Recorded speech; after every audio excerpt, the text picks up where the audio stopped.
I was doing the dishes when my son told me that he'd made a new friend. He tugged on my pant leg and asked me if his new friend could come inside. We'd just moved into a quiet suburban neighborhood in Minnesota, and I remember being happy that Atticus was already meeting people, so I went to the front door, expecting to meet a neighborhood boy. There was nothing, just an empty screen door opening up to a cool spring morning. I looked quizzically down at my son, who was still beaming with pride and excitement at the prospect of an afternoon playing with his new buddy. "His name's Jeb. Can he come in?" "Buddy, there's nobody there," I said to him. Addie's face immediately pulled down in an undignified frown. "He's right there," Atticus pouted. My grin only irritated him further. "He is, though," Atticus insisted. I humored him. "Nothing. Just balmy sunlight streaming into our house and various bugs pelting themselves against the screen trying to get in." I assumed that Atticus had made a friend, as in literally made himself an imaginary friend.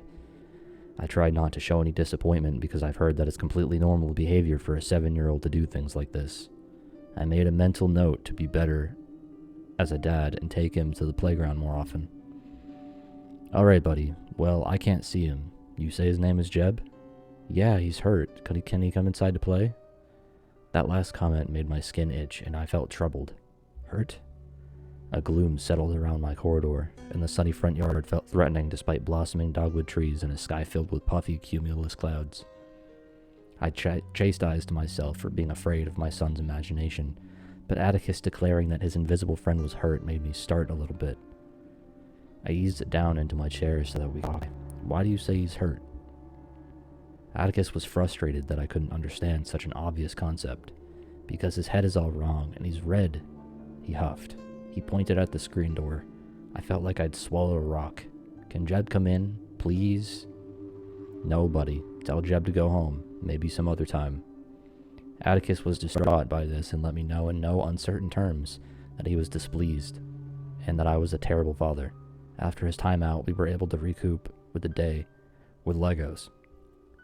When my wife came home, I told her almost all about Atticus's new friend, Jeb. Obviously, I left out that one singular detail. I wrote it off as Addie's overactive imagination and made a note to read more age-appropriate books to him in the future. Maybe something in Watership Down had conjured Jeb. I knew that this would be a non-starter, as both Atticus and I really liked Watership Down. "Spooky," Christine said non-comedily. "That's it? Spooky?" Christine shrugged. "I mean, I don't know what else to say. It's spooky, and he's always been a little strange that way. Do you remember when he was a baby, and he was always smiling at that same corner of the old house?" I did remember. Christine never admitted it, but I had always thought that Addie's little preoccupation with that singular corner of the guest bedroom might have had something to do with our expedited move. I'm not normally prone to fearing ghosts and ghoulies, but I could remember many dark, early mornings in the old house where I would feel truly unsettled. I remember trying to feed Atticus and he wouldn't want the bottle because he would be staring wide-eyed at the corner of the room and smiling. As much as I had tried to attribute that to some weird little quirk in my son, it's not a pleasant thing to experience in the loneliest hours of the night. What's worse is that when Atticus started talking, he started to fear that corner. I remember him wailing, "No," pitifully and burying his face in my arms, trying to hide from whatever he saw there.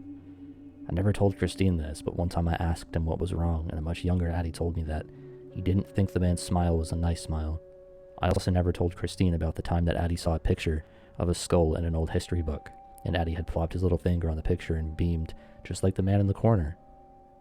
Yes, vaguely, I lied. But that's just Addie's imagination. Smart kids are like that. Well, all I'm saying is that Atticus can be spooky sometimes. It's probably just one more creepy phase of his because you, she pointed playfully, won't stop reading him scary stories. M.R. James helps him sleep. M.R. James helps everyone sleep. It's not like I'm reading him Jack Ketchum. She gave me a look, suggesting that I was being pedantic. I knew she was right, and resolved to concede that later. And also to read him some Narnia for a little while. "So should we just ignore Jeb for now?" I asked Christine. She nodded. "Yeah, but make sure that you don't ever say that he can come inside." "Just in case?" I finished. "Just in case," she nodded prudently. Atticus woke us up that night and asked once again if Jeb could come inside to play.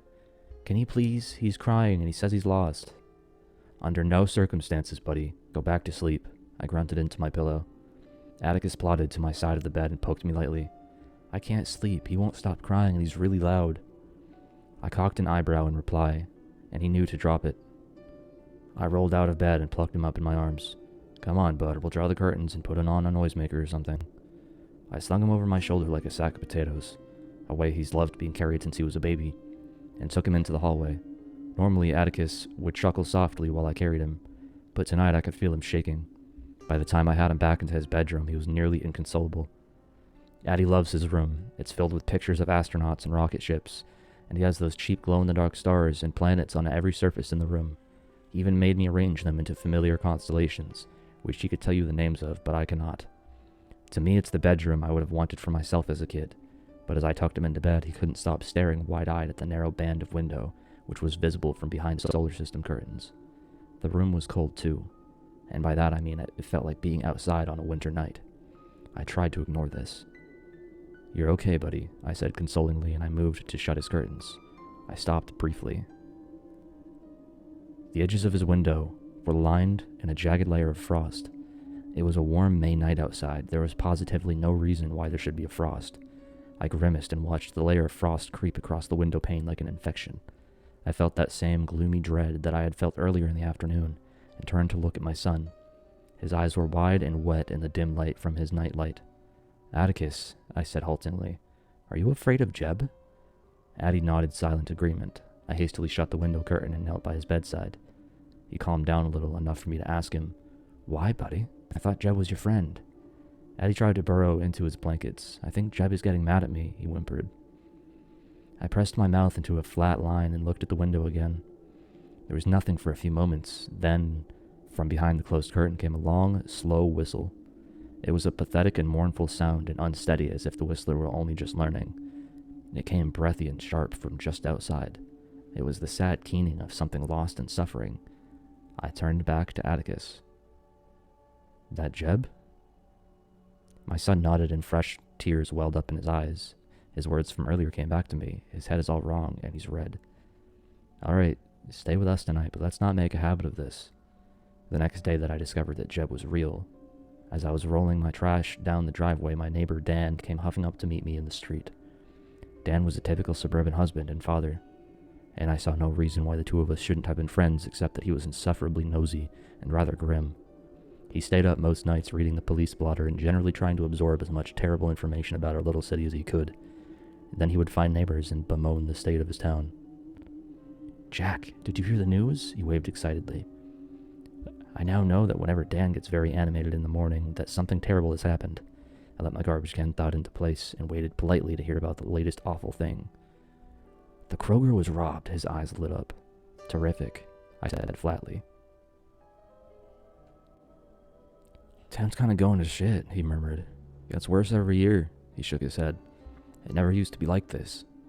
I nodded an apology. I suppose not, I said. Anyone die? He usually only bothered to tell me about these things if someone was killed. Dan shook his head.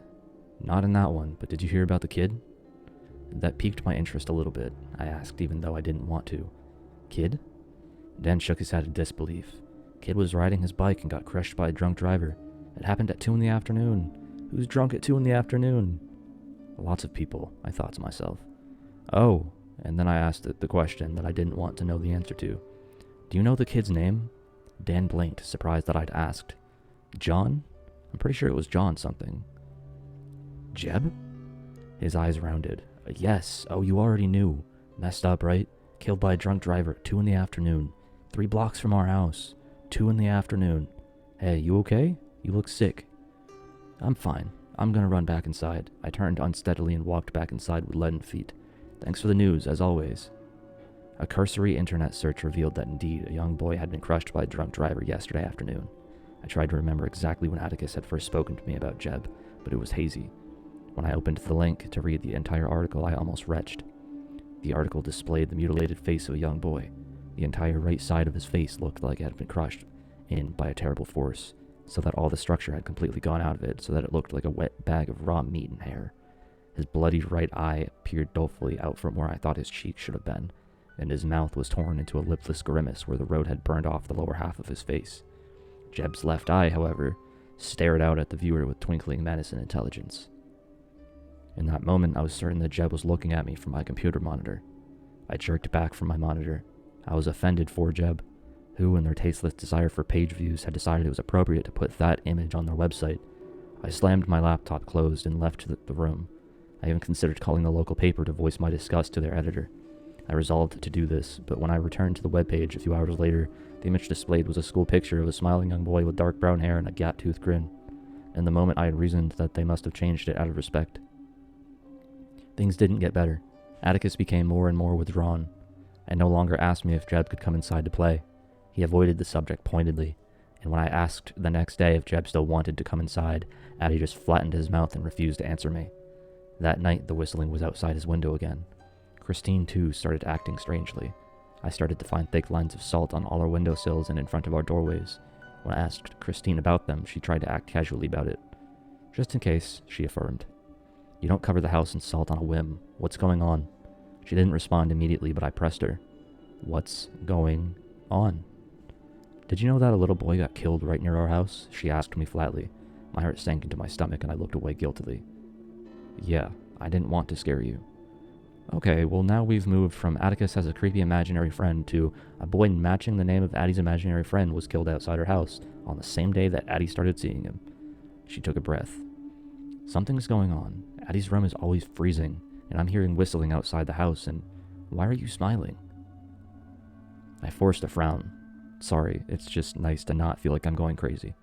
She waved her hand. You know you don't need to try and handle all of this stuff on your own, she shuddered. Something's happening with our son. We tried all the layman's tricks. She burned sage in the house and started calling priests to try and bless us. Despite everything, I couldn't help but feel silly doing things like that. Why would salt and sage and priests work? Yet they seemed to. Atticus didn't mention anything about Jeb for a long time, and in a week or two he started to come out of his shell again. The peace lasted for almost 2 weeks, but that ended when I heard a metallic crash from the backside of our house, and our motion detector was triggered, engaging the floodlights. I was still mostly asleep when I blindly tore through our kitchen to burst through the back door, but I knew with a sick feeling what that sound had been. Despite the stillness of the backyard, I knew that something was wrong. The crickets and insects were utterly silent, and our floodlight illuminated the sycamores in a jarring white light. The energy was tense and expectant, even though nothing was there. I didn't bother to scan the yard, but ran instead to the side of the house to confirm my suspicion about the source of the noise. Our cellar door gaped open, and the inside latch was torn apart and hanging uselessly. I had an unobstructed view of our basement steps, leading into the utter darkness beneath our house. When a few things happened in quick succession. First, a sharp whistle wafted from the dark basement at the foot of the cellar steps. Before the sound had been piteous and soft, as if the whistler had been shy and plaintive. Now it was piercing and shrill with a terrible potency behind it. Second, the wooden steps leading from the basement to our kitchen shuddered violently as something sprinted furiously towards the kitchen door. Third, Atticus started wailing in terror. It took me no more than 3 seconds to get to Addie's room, where I found he and Christine huddled together on the bed with him screaming in terror. He was so distraught that he couldn't stop hiccuping, and between fits he would murmur, "He's so mad, what did you do?" We all looked at each other hopelessly as the temperature in Atticus's bedroom plummeted, caught together in this nightmare. All of us spent the night in the master bedroom with lines of salt laid down in front of every entrance, and a Virgin Mary prayer candle sputtering on the shelf. I didn't sleep a wink. I couldn't, not with that sound of tiny footsteps pattering up and down our hallway all night long. Things haven't gotten any better. I asked Atticus if Jeb had told him what he wanted. The answer that Atticus gave leaves me with no doubt that he's in terrible danger. Jeb wants me to play with forever.